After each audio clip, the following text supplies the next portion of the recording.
সে মেয়ের রঙ্গ দেখে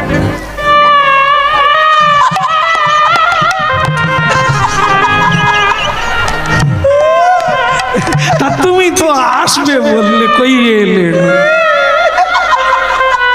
জানো তোমার কথা শুনে আর বাড়াবো না।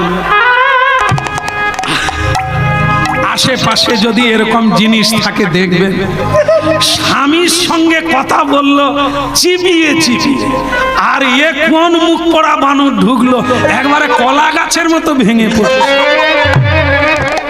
তাহলে এদের ভিতরে রস নেই মা, রস আছে অন্য জায়গায় দিবে, জায়গায় দিবে। এইটাই আমি বোঝাতে চাই। মারে পরের বারে তুই নিষিদ্ধ পল্লীতে জন্ম পাবি, স্বামী আর পাবি না।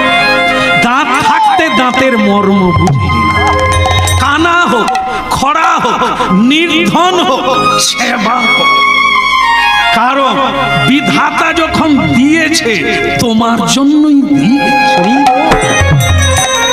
তবে পরের বারে পাবি, আর এবারে যদি পেয়ে হারাস তাহলে নিষিদ্ধ পল্লীতে জন্ম পাবি, যাদের কোনো স্বামী নাই। পরপুরুষকে ভালোবেসেই জীবন কাটে। এই জায়গায় জন্ম হলে তাকে অসভ্যতা বলে, বিচারিণী বলে। তাই ভক্তমণ্ডলী মায়েরা, সে নারী হতে পারে আর মুখ পড়া পুরুষও হতে পারে। এ দুই নিচে চলে যাচ্ছে বহু সমাজে। তাই সাবধান, হরিনাম জীবনকে ফিরিয়ে নিয়ে আসুন পথে, না হলে তোমাকে দেখার কেউ থাকবে না। ভুল জায়গায় পা দেবে। বন্ধু করো, সাধুকে বন্ধু করো। ইহকাল পরকাল দুই কালের বন্ধু। আর যদি এরকম অসৎ বন্ধু করেছ তাহলে তোমার নরকে যেতে দেরি লাগবে। যার লাগি তোর কাঁদে রে প্রাণ, সেই তো ভগবান। ওই যার লাগি কাঁদে রে প্রাণ, সেই তো ভগবান। ওরে যার লাগি তোর কাঁদে রে প্রাণ, সেই তো ভগবান। ওই না যার লাগি কাঁদে রে প্রাণ, সেই তো ভগবান। ওরে তীর্থে তীর্থে খুঁজিস মিছে, দেখ না খুঁজে প্রাণ। যার লাগি তোর কাঁদে রে প্রাণ, সেই তো ভগবান। তীর্থে তীর্থে খুঁজিছি মিছে,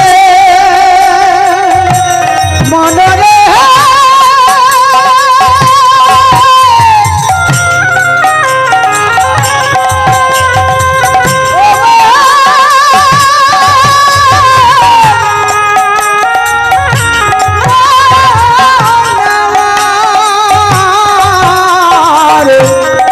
যার লাগি তোরে কাঁদে রে প্রাণ, সেই তো ভগবান। যার লাগি তোর কাঁদে রে প্রাণ, সেই তো ভগবান। ওই না যার লাগি তোর কাঁদে রে প্রাণ, সেই তো ভগবান। এই তো আকাশ, এই তো বাতাস, সবার মাঝে তারি প্রকাশ। এই তো আকাশ, এই তো বাতাস, সবার মাঝে তারি প্রকাশ। ওরে ওরে এখনো তোর ভ্রম গেল না, এখনো তোর ভ্রম গেল না, দেখ না খুঁজে প্রাণ। যার লাগি তোর কাঁদে রে প্রাণ, সেই তো ভগবান। ওই যার নারী নারী নীলা নারী নারী, নারায়ণ নারায়ণ হরি হরি, নারায়ণ নারায়ণ হরি হরি। হরি আরেকবার বলা যাবে? হরি এখানে কি কিছু ঘটে গেছে নাকি? মুখ শুকনো কেন? কি হয়েছে? বাড়িতে ঝগড়া নাকি? একটু বলুন না নিতাই। বলে দেবর্ষী নারদ, আপনি তো দেখলেন আমাদের মুখ শুকনো, আপনি কি রাজাকে দেখতে পাচ্ছেন? বললাম না। কেন, কিছু হয়েছে?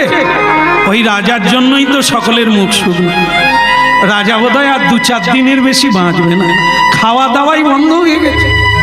কি যে পেটের ব্যথা, পেটের যন্ত্রণা এসেছে, কিছুতেই কোনো ডাক্তার কবিরাজ কেউ পারে না। তাই তা আমাকে একবার তো দেখতেই হয়। হ্যাঁ, মহারাজ কোথায় আছে? বলে উনি ভেতরে আছে। নারায়ণ নারায়ণ। বলো ভগবান বিষ্ণু কি? সাধুর তো কোনো সময় বন্ধ নাই, যেখানে শ্বশুর বাড়িতে গেলে জয় রাধে, শাশুড়ির নাম যদি রাধা হয় জব্দ করে দেবে।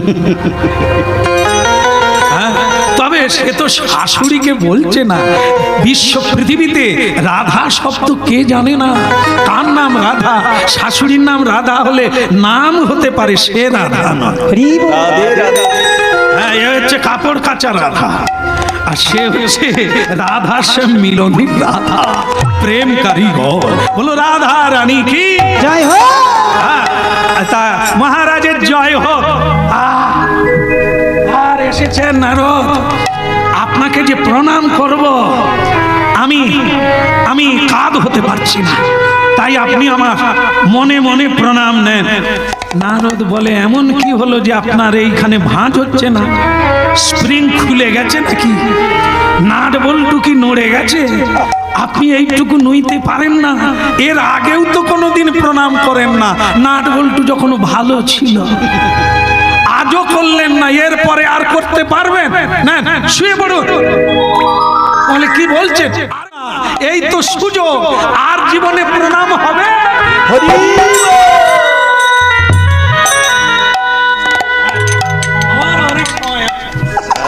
চুল পাকেনি, তবে দাঁত নড়ে গেছে। হ্যাঁ, শরীরে ভাঁজ এসে গেছে, এখন আর বসলে উঠতে পারে না, কিন্তু চুল পাকে না। কেন বলুন তো? হরিনাম করে বলে। হরিনামে বিশ্বাস নাই, গোদরেজ মাখে। বেয়াই বেন যাতে না দেখতে পায় যে ওর বয়স বেড়ে গেছে, কিন্তু মেঘে মেঘে সূর্য অনেক দূর উঠে, তাই প্রণাম করে নেবা। রাধে রাধে। বলো হ্যাঁ, এরকম গোদরেজ পার্টি অনেক আছে, সব সময়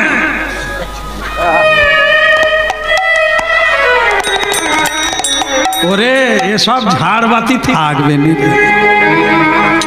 যত তাড়াতাড়ি পারো হানিতাই গৌর। মহারাজ আপনি চিন্তা করবেন না, আমি যখন এসে গেছি আপনার রোগ ভালো হয়ে যাবে। বলছেন আমার জীবন ধন্য হলো। এখন শুধু বলুন কি ঔষধ? ঔষধ কিছু না, এই এখান থেকে যেতে হবে মনে করুন হিমালয়, হিমালয়ের পাদদেশে ব্রহ্ম সরোবর বলে একটি সরোবর আছে। হ্যাঁ, ব্রহ্ম সরোবরে 2টি হংস আছে। হংস মানে হাঁস। হাঁস আমরা যা চলতি ভাষায় বলি হাঁস, তাকে শাস্ত্রীয় ভাষায় বলে হংস। তা সেই 2টি হংস ধরে আনতে হবে। আনলে তাদেরকে হত্যা করে, হত্যা করে রান্না করে যদি আপনি খেতে পারেন, তাদের হৃৎপিণ্ড ওই জল খেয়ে ফিরে এলো, ভোদায়ার গেল। ওই জল খেয়ে ফিরে এলো, ভোদায়ার গেল না। আমি আর বাঁচবো না, তোরা হংস ধরে আনতে পারলি না। এ নারদ ঠাকুর মিথ্যে বলে গেল। আর নারদ ঠাকুরের তো বাবা গাড়ির রাস্তার দরকার নাই, ট্রেন লাইন দরকার নাই, সে তো আকাশ পথে হাঁটে। হঠাৎ করে চলে এসেছে নারায়ণ নারায়ণ। বলে রাজা আপনি কি আমাকে খুঁজছেন মনে হয়? বলে আপনাকে আমি তলোয়ার দিয়ে কুচি কুচি করব, আমার যন্ত্রণা, আর আপনি আমাকে মিথ্যা বলে গেলেন। হংস 2টো ধরে আনতে হবে। বলে হ্যাঁ বলেছি। ধরেননি? বলে আমার কোনো লোক ধরতে পারেনি। আপনি বলেননি কেন তাকে ধরা যায়নি?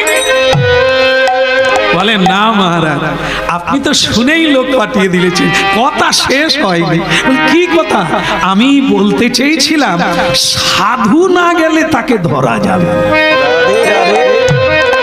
সাধারণ লোককেও পারে, সাধু গেলে জলেও নামতে হবে না, তারা উঠে আসবে।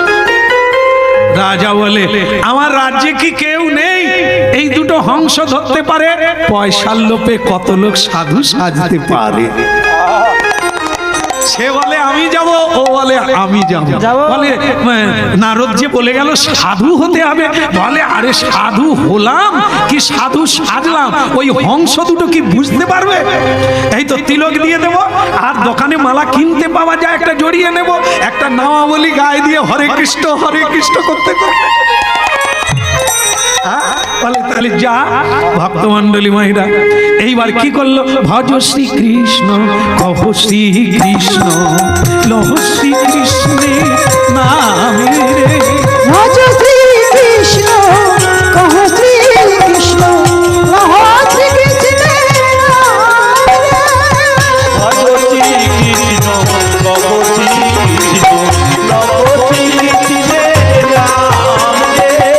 যে জনা শ্রীকৃষ্ণ ভজে সে হয় আমার প্রাণ রে। ওগো যে জন কৃষ্ণ ভজে সে হয় আমার প্রাণ রে। ভজ শ্রীকৃষ্ণ, লহ শ্রীকৃষ্ণ, লহ শ্রীকৃষ্ণে নাম রে। ভজ শ্রী কৃষ্ণ, কহ শ্রী কৃষ্ণ, লহ শ্রী কৃষ্ণে আহা যে জনা। মন্ডলী মায়েরা আর জলে নামতে হলো না, গান শুনে হংস দুটো চলে এলো। কিন্তু আপনারা বলবে হংস কি তাহলে ধরতে পারলো না যে এরা সাধু নয়? না, হংস দেখলো ওরা সাধু না হোক, ওরা যে পোশাকটা পরেছে ওটা তো সাধু, ওর মূল্য আছে, ওদের মূল্য নাই, কিন্তু ওর সম্মান আছে, তাই ওদের সম্মান রক্ষার জন্য ওরা ধরা দিল। ভজ শ্রী কৃষ্ণ, কহ শ্রী কৃষ্ণ, লহ শ্রী কৃষ্ণে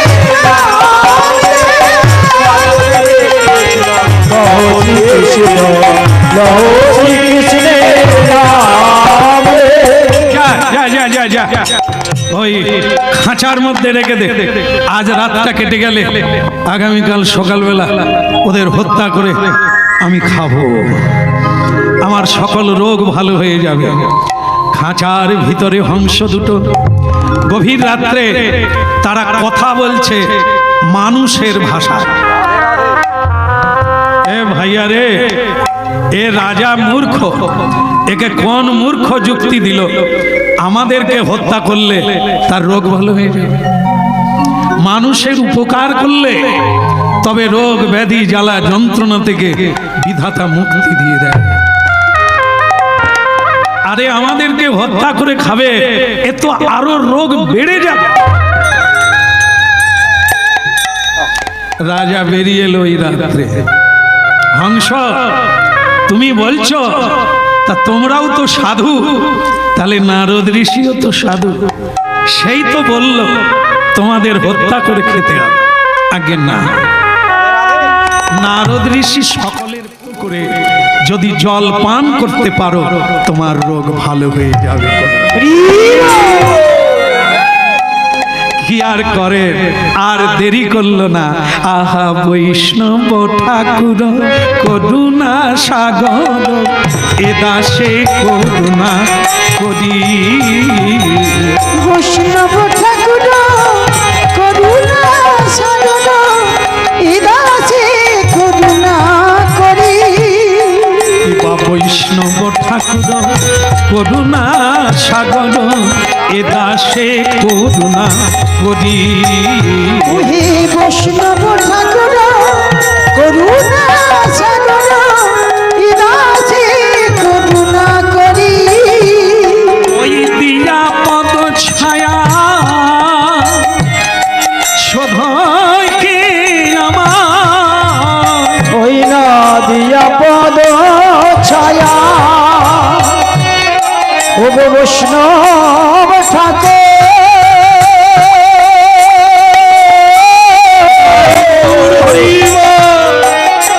ওহে বৈষ্ণব ঠাকুর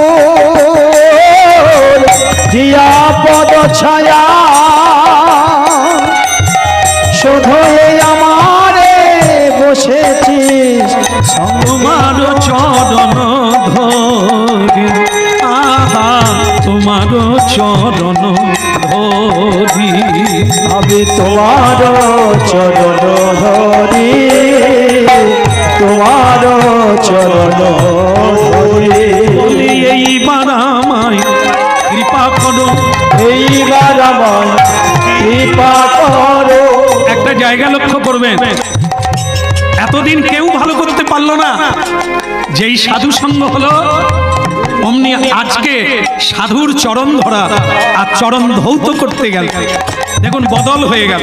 কিসের জন্য? সাধু সঙ্গে, অন্য কোনো রাস্তা নেই। এবার আমায় কৃপা করো, বলি কৃপা করো।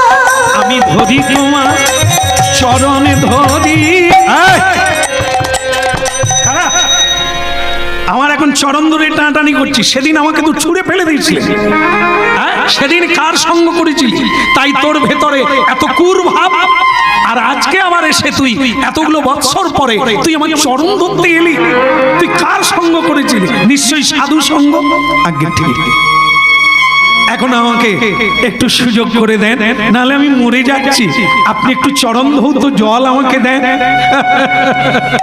যাক, তোর যে চৈতন্য হয়েছে এই অপেক্ষায় ছিল। এটা জগতের মঙ্গল হবে, এই তোমার বদলে যাওয়াটা অপরেরও বদলাবে। তা ঠিক আছে, এসেছি যখন দেরি করিস না। এই নাই, আর আমার হয়েছে জ্বালা, যত দিন যাচ্ছে পা খসে যাচ্ছে। এই নাই, নে তাড়াতাড়ি ধুইয়ে নে। ভক্তমণ্ডলী মায়েরা থালা ঘটি নিয়ে গেছে, জলও নিয়ে গেছে। চরণের অবস্থা দেখে কি ধৌত করবে, আবার খেতে হবে। চরণ তো চরণ আর নাই, সে একবার পচে গেছে। সেটা যদি ধৌত করা যায়, রক্ত পুঁজ কিসে আসবে? ওই থালায় ওই জলে, ওটা আবার আমাকে খেতে হবে। কি করে খাবো?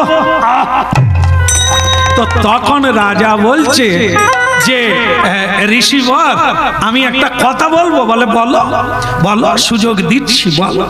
বলে প্রভু, আপনি এই চরণটা নিয়ে নেন আর দ্বিতীয় চরণটা বের করেন।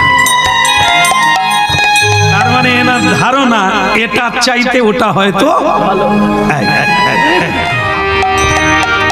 গন্ধ নিলেন, খেলেন না। আর ঋষি হো হো করে হেসে উঠলেন।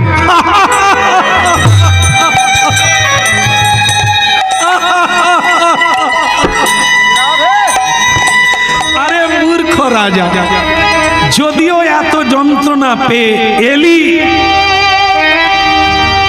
তাও তীরে এসে তরি ডুবালে। এখনো তোর অহংকার গেল না, এখনো তোর ঘৃণা গেল না। তা যাক, তবুও তুই ঘ্রাণ নিয়েছিস, এই ঘ্রাণের জন্য তোর রোগ ভালো হয়ে গেল। যা, তোর রোগ ভালো হয়ে গেল। কিন্তু যদি তুই খেতে পারতিস, তাহলে গোড়া উপড়ে যেত। পারলি না, একটা গেল, একটা থেকে গেল। বলুন, হরিনাম শুনছেন, কোনটা থেকে গেল? তুমি কি ভাগবত করো নাকি? খুব শোনে। হ্যাঁ, অল্প বয়স, ধন্যবাদ তোমাকে, প্রণাম। ও সব বলে দিচ্ছে আগে আগে। বলে ওর সাব জন্মটা থেকে একদম রোগটা চলে গেল, কিন্তু দুটো অভিশাপ দিয়েছিল। প্রথমে ওকে বলেছিল তুমি পরের জন্মে নাক কুলে জন্ম। সাপ যেমন বেঁকে বেঁকে চলে, একে কুটিল গতি বলে। মানুষ সোজাকে বাঁকা করে, হ্যাঁ, সহজকে ক্রিটিক্যাল করে দেয়, কঠিন করে দেয়। এরা হচ্ছে জিলেপির পেঁচের মানুষ, তাই এরা পরের জন্মে কুটিল গতি প্রাপ্ত হয়। বক্রগতি চলে। তাই আপনি সাপ জন্মটা কাটাতে পারলেন না, পরের জন্মে আপনাকে নাক খুলে জন্ম। এখন আর রাজার অভিমান নেই, ভালোভাবে বুঝতে পেরেছেন নিজের দুর্গতি নিজেই ডেকে এনেছে। রে মানুষ, আমাকে দেখে শেখো, কেউ ভুল করো না। আমার তোমার শত্রু তুমি, তোমার বন্ধু তুমি। তুমি কি হতে চাইবে? তোমার ইচ্ছা, অন্যের ইচ্ছা। সাধু হবে কি অসাধু হবে তুমি হতে পারো। পড়িল চরণ তলে, পায়ে পড়ে কাঁদলেন, আমার কি কোনো উপায় নেই? বলে দাও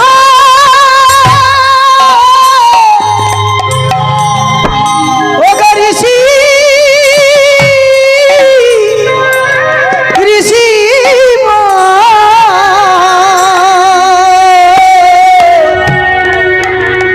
কোন কি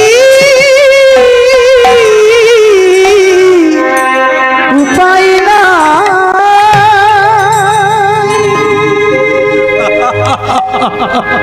যাক, মাথা নিচু হয়েছে, চোখে জল এসেছে। এ ব্যর্থ যাবে না, এর অসীম ফল। কোনদিন কোন সাধুর পায়ে পড়বি, তার সীমা দেওয়া যাবে না। বেদ বেদান্তে সে মহিমা লিখে শেষ করা যায়। যদি কেউ প্রণাম করে সাধুকে, তারপরে তার আশীর্বাদ আর ভুয়ো। তাই যাক, চরণ যখন ধরলি, চোখের জল যখন ফেললি, যা, জন্মটা তোর হবে, সাপ হয়ে তুই যাবি। তবে যেহেতু তুই আমার চরণে পড়লি, আর ওইটার ঘ্রাণ নিয়ে আমার চরণ ধৌত জল চরণামৃতম ভগবানকে নিবেদন করলে 5টা বস্তু, তার নাম হয় পঞ্চামৃতম। আর বৈষ্ণবের চরণ ধৌত করলে সেই জলটার নাম হয় চরণামৃতম। আর যেটা আপনারা সাধন করছেন, এর নাম হচ্ছে নামমৃতম।